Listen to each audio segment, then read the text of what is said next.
Hey guys, what's up? Good evening. How are you? How are you doing today? Michael Jones, what's up, TJ? Hello, guys. Welcome back to another live stream. I think that I am live already, right? My cell phone says that I am offline. I should be already streaming. Let me refresh my screen. Can you guys hear me? Yes.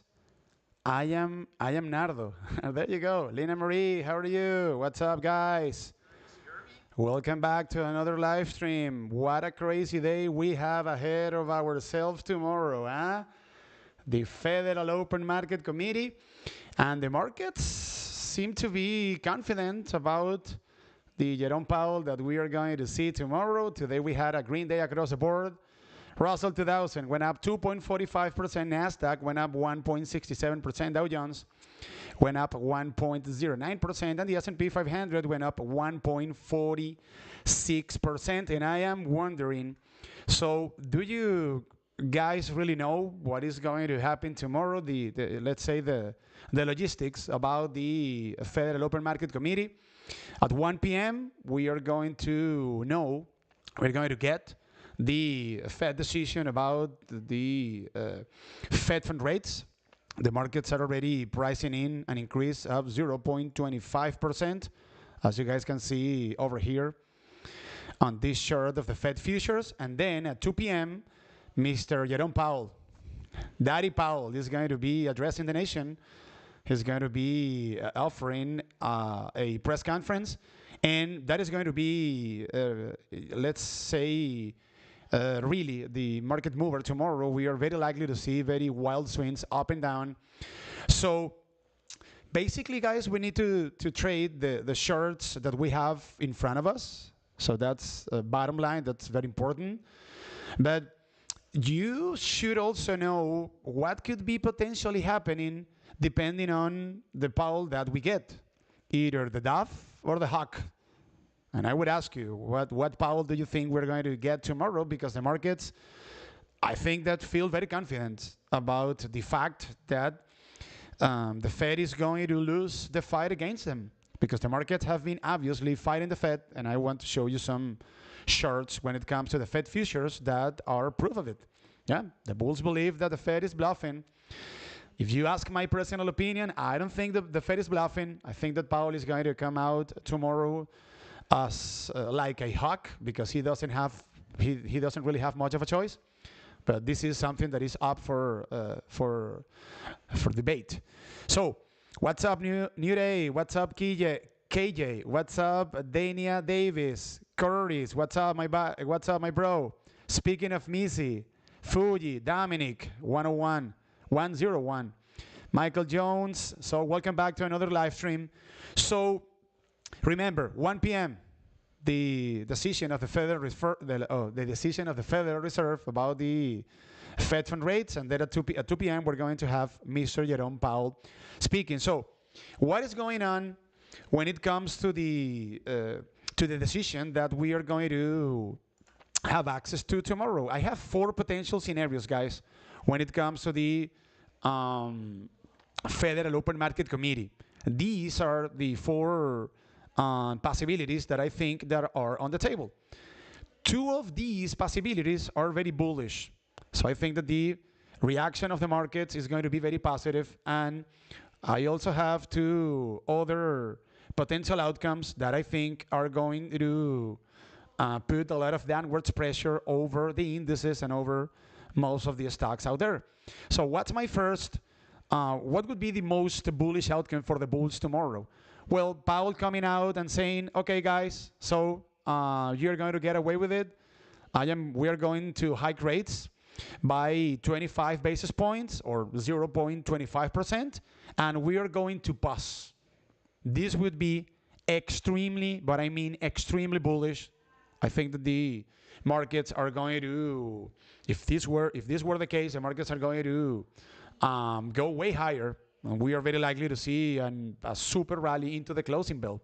This is the first option. If you ask me, guys, because I do believe that the Fed isn't bluffing, I would say that the possibility for this to be the case tomorrow, I would say that is something like 5%. I don't think that this is going to happen. This would erode the credibility of the Federal Reserve, but it is an option regardless, right? Second option tomorrow, 0.25% when it comes to the increase for the Fed fund rates, and Powell saying that they are going to be data dependent. So Powell doesn't guarantee that we are going to see another interest rate hike in the next meeting of the Federal Reserve, which is going to take place in March, I believe. Yes, on March 22nd. So this would be also very bullish, because if this were the case, then Powell wouldn't be putting on the table another rate hike for the next meeting of the Federal Reserve. So both or these two possibilities are very bullish. Obviously, we happen to get the first option. The reaction of the market is going to be crazy to the upside. However, what about the hawkish outcome tomorrow? So the option number 3. So we get an increase of 0.25%, which is what the markets are already pricing in. And Powell says, or he reiterates, that we are going higher for longer until the job is done, which is basically what Powell has been telling us on its, let's say, last public appearances, okay? So 0.25% plus higher for longer. I think that the reaction of the market is going to be negative, because Powell is going to be, let's say, reaffirming his hawkish tone. And the worst outcome by a long shot for the bulls would be an increase of 0.50%, which is something that the markets aren't expecting, because as I just told you, as you guys can see over here in this chart, the markets are already discounting a 25 basis point hike tomorrow. So this would be a surprise for everyone, myself included. And on top of that, Powell saying, okay, 50 basis points today, and we are going higher for longer. This would be, I mean, like a total disaster for the bulls. We are going to see a massive drop once Powell starts his press conference. So I'm going to ask you guys, what outcome do you think is the most likely one for tomorrow? 1, 2, 3, or 4? What do you think? What Powell are we getting tomorrow? The dove or the hawk? So this is the most basic information, right? As of now, guys, Missy says 3. Yeah, if you ask me, speaking of Missy, I would say I would lean towards option number 3. So Gichi says 2, 0.20% plus data dependent. That would be very bullish. Fuji says 2. You guys are holding calls, right? You guys have calls. Hey, we have a bunch of option number 2. I think you guys are holding calls, and you're speaking out of your expectations. Okay, I mean, that could be the case, right? He will be dovish if the rates are still decreasing. I actually have put, Fuji says, okay, so you guys are disappointed about Powell. Okay, guys, listen up. You have heard on multiple occasions bears saying, and I have been saying this, that the markets are fighting the Fed. But why are the markets fighting the Fed? I'm going to show you, okay? So you guys can understand this topic to the letter. So these are the Fed futures. So the markets are discounting at a 98.9% an increase tomorrow of 0.25%. This is already discounted. Perfect. Okay, but check this out. That implies, guys, that from tomorrow and on, the Fed fund rates are going to be at 4.50%. Fair enough. So let's take a look at the Fed futures for the next meeting, March 22nd. Check this out. The markets are already discounting another increase of 0.25%. Okay? As you guys can see, the Fed fund rates are going to be at 4.75% when we get the next meeting of the Federal Reserve on March 22nd. Perfect. So let's take a look at the Fed futures for the meeting of May 3rd, on May 3rd. That is going to take place on May 3rd. Check this out.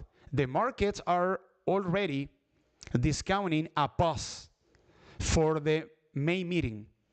Here is where things start to get tricky, because Powell and most of the Fed speakers have said that they are going to go above 5%. So here, obviously, we have a discrepancy between the markets and the Fed.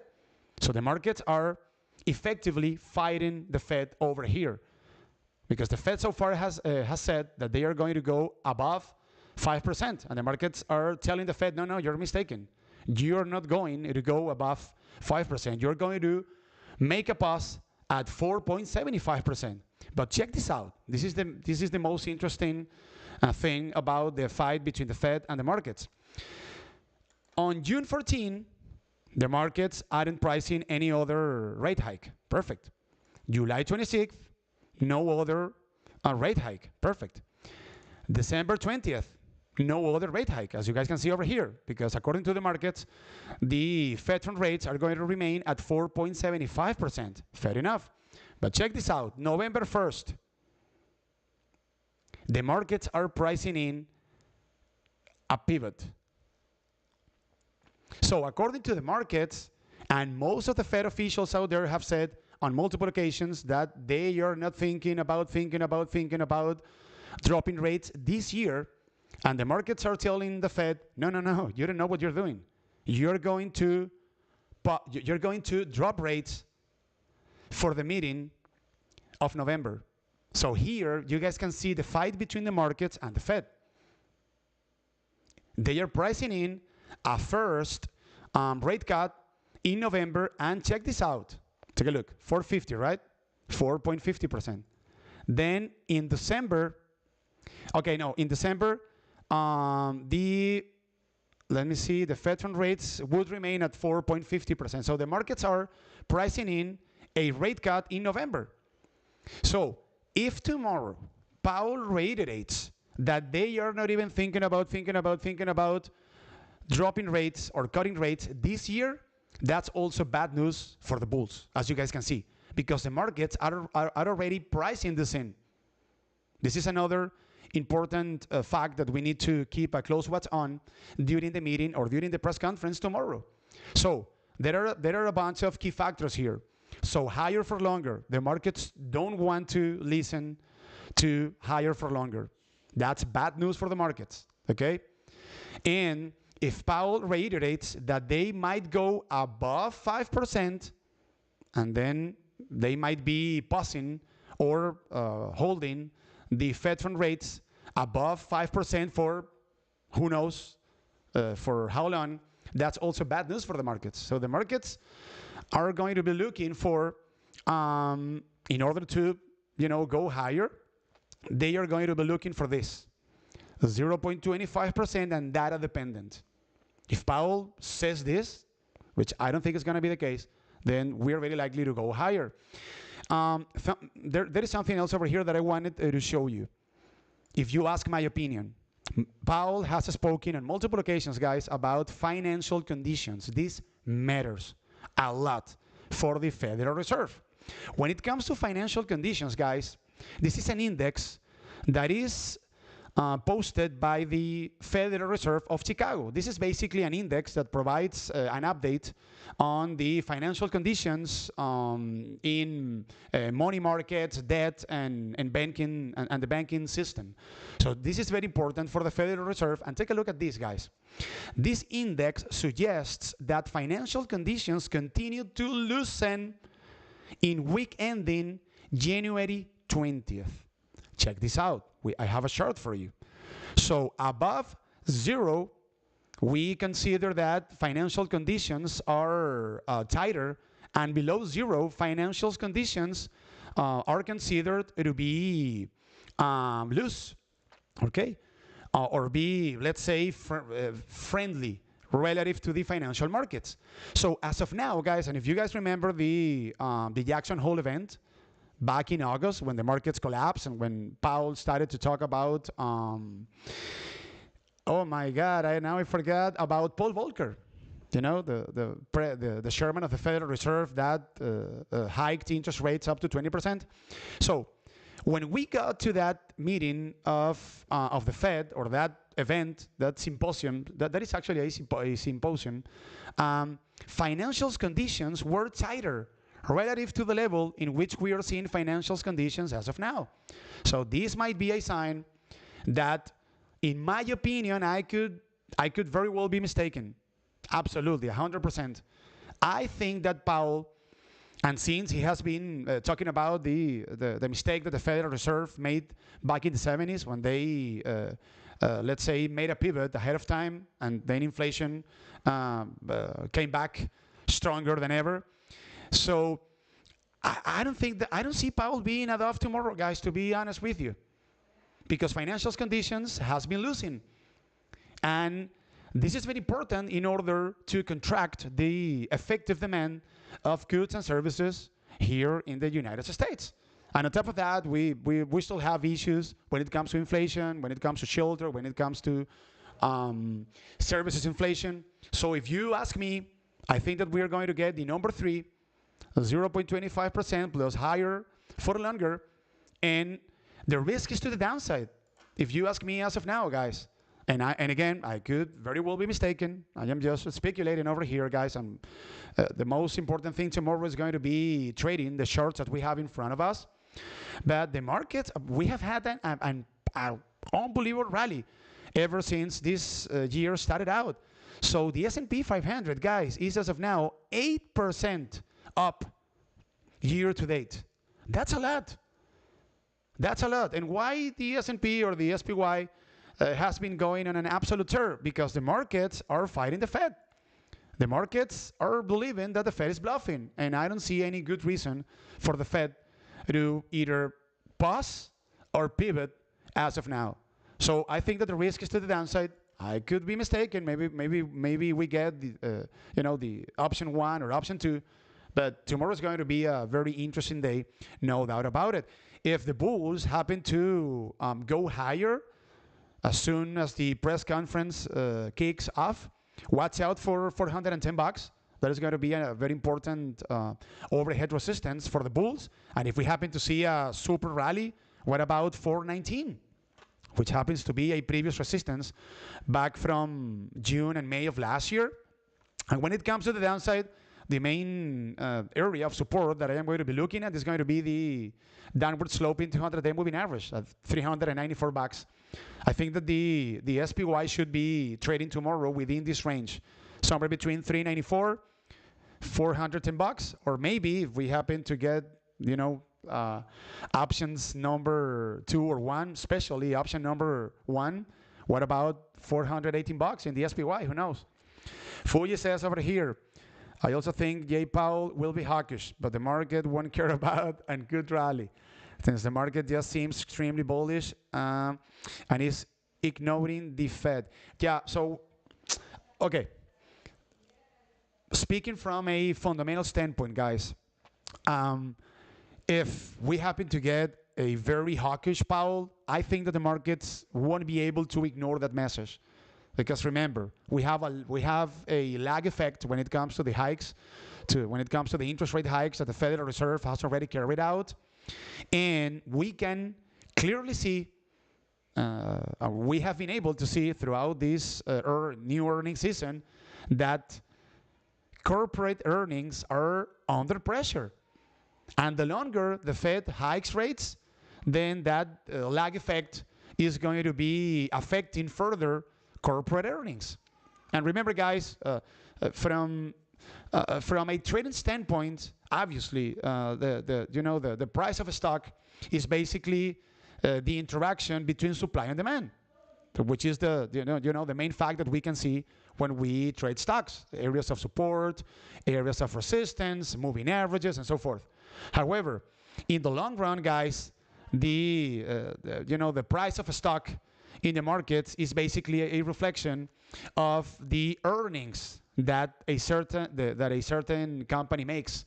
So if the economy keeps on deteriorating, and if the Fed keeps on hiking rates, the markets know that we are very likely to see a further earnings compression, and that is going to put downwards pressure over the indices and over most of the stocks out there, maybe with the exception of defensives. So this is going to be very interesting tomorrow, and obviously my advice for you would be not trading at all during the press conference and avoiding the very wild scenes that we are very likely to see tomorrow. So I don't know if you guys have any questions about the Federal Open Market Committee. We are already 20 minutes in, and I don't want to bother you guys with this, macro discussion about the Fed. The markets are going to do whatever they want to do, but if we happen to get a very hawkish Powell tomorrow, I think that we are very likely to go lower. And who knows, maybe we get options 1 and 2 and the party keeps on going. Maybe the Fed let the bulls keep on partying. You never know. And please let me know if you want me to go over any given stock. Today we had AMD posting earnings and Snapchat. Tomorrow we have Meta posting earnings. We also have Apple on Thursday, Amazon, Google. So if you want me to go over any given stock, please drop a comment down below and let me know. Is it bad to get some SPY considering it's up 8% already? You mean puts? Nikki, guys, I mean, I wouldn't argue that the risk reward when it comes to puts at these levels looks attractive. I'm not going to argue that for sure.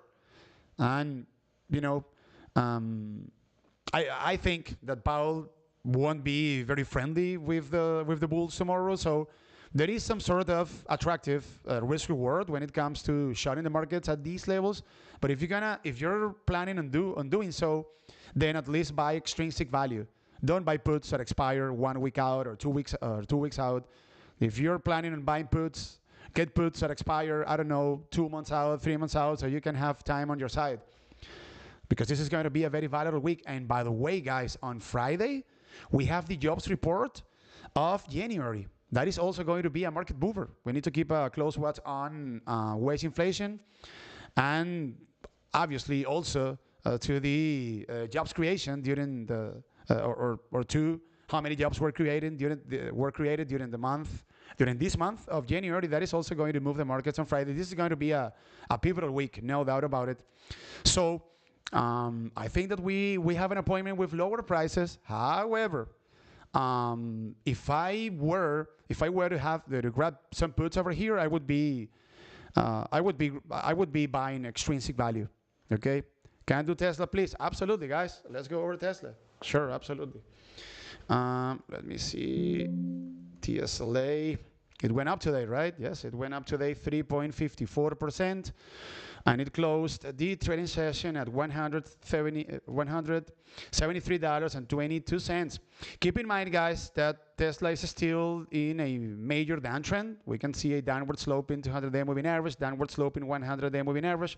Clear resistance at $181. The bulls failed at $181 last Friday, and this is also a previous resistance back from early December. So any test to this level, 181, 182 bucks, could potentially be a short. In the case of Tesla, taking into account that we have, as I just told you guys, downward sloping to downward sloping 200-day moving average, and also a downward sloping 100-day moving average. The bulls managed to defend today in a successful way this ascending 5-day moving average, which is a very good sign, right at 166 bucks, 66 bucks, sorry, is also a previous support back from mid-November. So if Tesla keeps on consolidating slightly above 166 bucks, this might be a sign that the bulls are gathering momentum. And if they manage to take out 181 bucks, I think that maybe we might be seeing, or we might be about to see a test of the 100-day moving average at 193 bucks. So we are still seeing a major downtrend, but the bulls have made a lot of progress over here.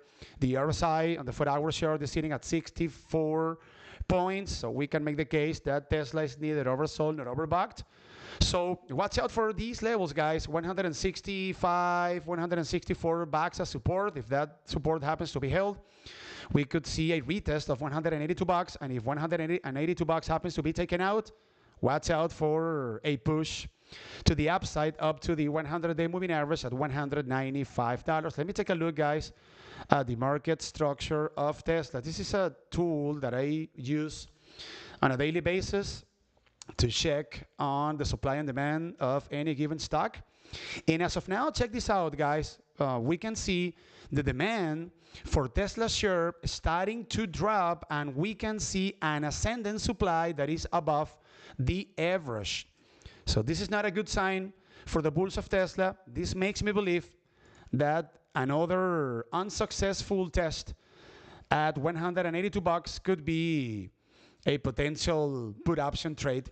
So keep these levels in mind.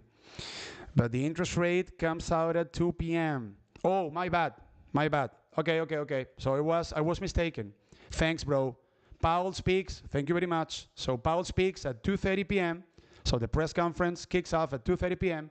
and the interest rate decision comes out at 2 p.m. Thanks, bro. My bad. It's been a long day, guys. Perfect.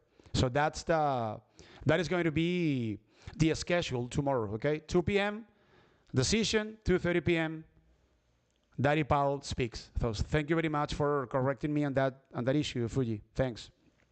I would love to see lower prices, especially with Apple. Let me go ahead and take a look at Apple over here. Let me know, guys, if you want me to go over any stock. So goes up today 0.90%, closes the trading session at $144.29. Guys, this is a very important spot for Apple.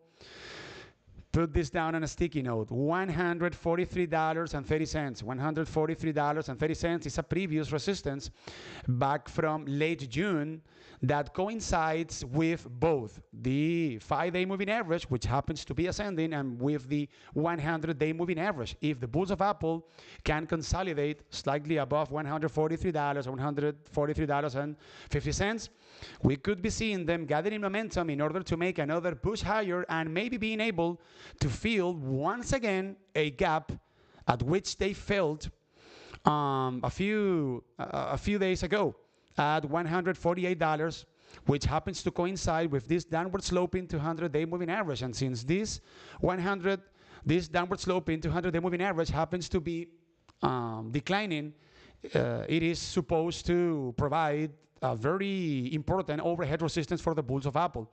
But if we happen to grab shares, or if we happen to grab calls at $143, and if we happen to lock in the profit at $148, this is a 3.25% push to the upside. This is a technical chart that is starting to look a bit better, guys. RSI at 57 points. We can make the case that Apple is neither oversold nor overbought. So watch out for this support, and mind you, if Apple loses the support of $143, this is, for the most part, the bad sign for the bulls in general terms. You guys know that Apple is the most important stock out there when it comes to market cap. So let's say that Apple fails at $143. We have a gap down to $139. $139 is a previous support back from early May. This could also be a short trade. In the case of Apple, let me take a look at the market structure of good old Apple. Let me see Apple over here. There you go. What is the market structure looking like? Yeah, I mean, we have a decreasing supply, but the demand is also starting to pull back over here, guys. So I don't have a very compelling, I cannot see over here a very compelling market structure when it comes to supply and demand. So we can make the case that things are even between sellers and buyers. So Apple could be going either way, but keep a close watch on this level, guys, $143. Osman, Snap dropped 13% after hours, after earnings. How do you see the stock perform tomorrow? Thank you. Absolutely. Thanks for Tesla. Absolutely. We are here to help, guys. Yeah, I mean, the report was acceptable, guys, but they didn't provide any commercial guidance, and that's the reason why Snap is getting killed after hours. But they did beat on EPS, and they also beat on revenue. And they also beat on daily subscribers, daily active users, sorry. rather. So it was a decent report, but they didn't provide any guidance. So there is something wrong that they are seeing out there, and they don't want to provide any commercial guidance. The bulls as of now are holding this 100-day moving average at $10.17. Are they below the 100-day moving average? Let me double check, guys. Yeah, they are below the 100-day moving average, guys, $10.07. This is going to be a pivotal spot for Snapchat tomorrow. If the bulls happen to be able to reconquer $10.05 each, or $10 even, that might be a sign that the dip is going to be back, guys. Most of the dips, guys, since the bulls are in this, in my opinion, irrational phase of fighting the Fed, because a pivot is coming and so forth. You guys know the drill. They have been buying most of the dips that we have gotten after earnings reports. So maybe this is going to be another dip that they are going to buy. But I wouldn't touch Snapchat below this 100-day moving average at $10. If the bulls burst above $10, this could be a sign that they are gathering momentum in order to fill this gap once again up to $12. If we happen to grab some shares from $10 up to $12, wow, this would be an 11% profit trade, guys. Jesus, this would be a very nice trade. But however, keep in mind that Snapchat has gone up, or had gone up before this report came out, something like 48%. So the market's already priced in a bunch of good news in the case of Snapchat, and they aren't providing any commercial guidance. And by the way, I think that Meta is getting hit, right, by this report. Let me check on Meta. Not that much, right? Let me see. A bit, nothing crazy. It is already trying to reconquer this ascending 5-day moving average. What do you think of Google to $110? Okay, let me go ahead and take a look at Alphabet. Google. I think, guys, that the report of Google is going to be mediocre. Do you guys know that I am a YouTuber? I am running a YouTube channel. And, guys, when it comes to monetizing YouTube videos, you can tell that this company isn't making as much money as they used to. I am not optimistic about ad revenue, which is going to be a very important metric that the markets are going to be taking a look at on Thursday. We'll see what happens. I am not very optimistic about this report. This is a very interesting chart, even though we have a downward sloping 200-day moving average. But the bulls managed to close today's trading session above this ascending 5-day moving average. They are also trading above the 100-day moving average. So this is going to be a very important spot. If the bulls can consolidate slightly above this ascending 5-day moving average, above $99 approximately, they could be starting to gather momentum in order to make a push up to this downward sloping 200-day moving average, $105. I don't see Google taking out this downward sloping 200-day moving average. This is going to be a very, very tough resistance because we have a declining position on such an important moving average. So I think that the highest Google could go after earnings would be $105. And by the way, what's the expected move over here, guys? So the expected move is $6. Okay, so we're going to see Google either dropping $6 or going higher by $6 on Thursday. So if we happen to see a push to the upside, guys, we're looking at $106 approximately.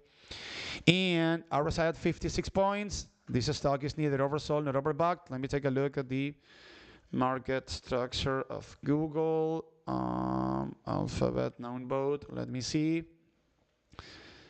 And we have a decrease in demand, but take a look. This is the main difference between Google and the other stocks that I just went over.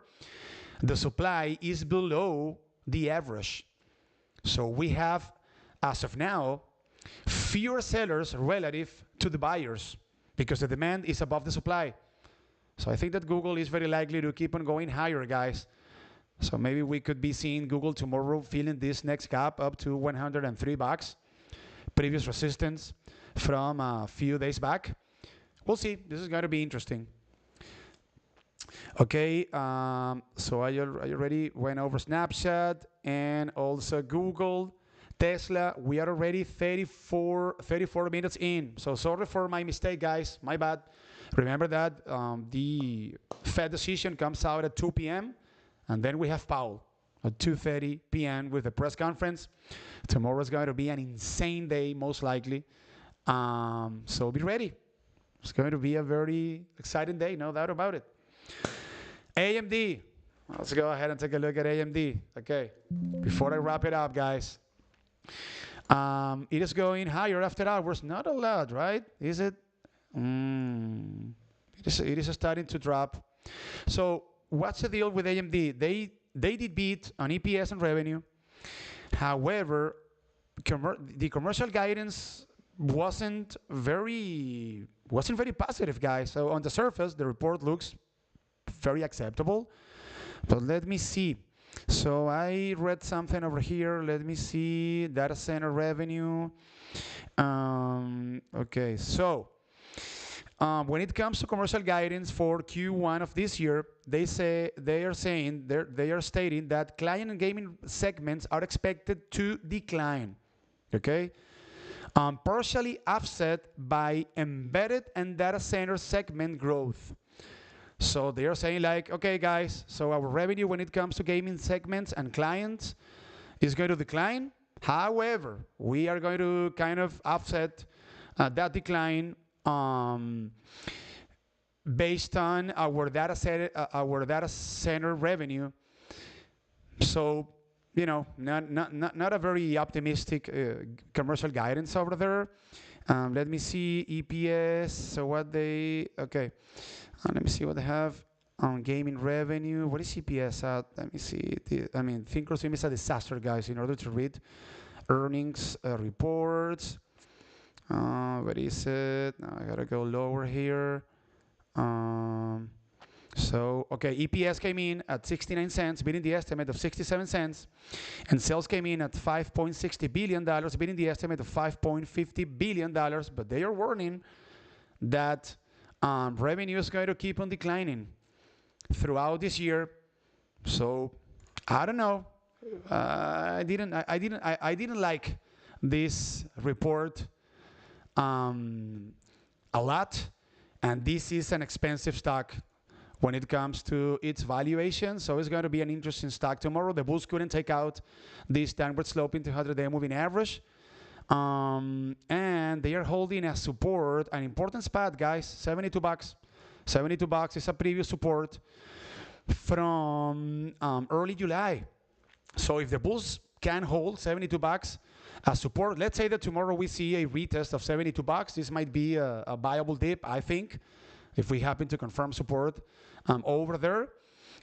In order to take a bounce back up trade up to this downward sloping 200-day moving average, $79. If we happen to grab some shares or calls, whatever you prefer, at $72, and if we happen to write them up to $79, this would be an 8% profit trade. And mind you, guys, if the bulls happen to engineer a front-running operation into the Federal Open Market Committee. So if we happen to see a massive rally tomorrow because Powell is going to be a total duff, watch out for AMD, because if the bulls are able to take out this downward slope in 200-day moving average at around $79, they might be able to fill the next important gap up to $84, which happens to be a previous resistance back from mid-September of last year. And if this support of $72 happens to be taken out, we have room down to the 100-day moving average at $68. But I don't think they are going to break the support. Maybe if we happen to get a very hawkish Jerome Powell. I take it that the market will be down until Powell speaks. We don't know. I think that the futures are actually up as of now, guys. I mean, we have a mixed situation here when it comes to earnings today. Let me see. Yeah, the futures are up 1.32%. No way. Let me see. What are the futures markets doing here, guys? They already closed. Let me see. Okay, hold. So we closed. The futures are actually down. I mean, we have to wait. They are going to open at 6 p.m. We have a gap from 6 p.m. up to 6 p.m. and they will be down 0.14%, maybe because of Meta, which was affected to the downside because of the earnings report of Snapchat.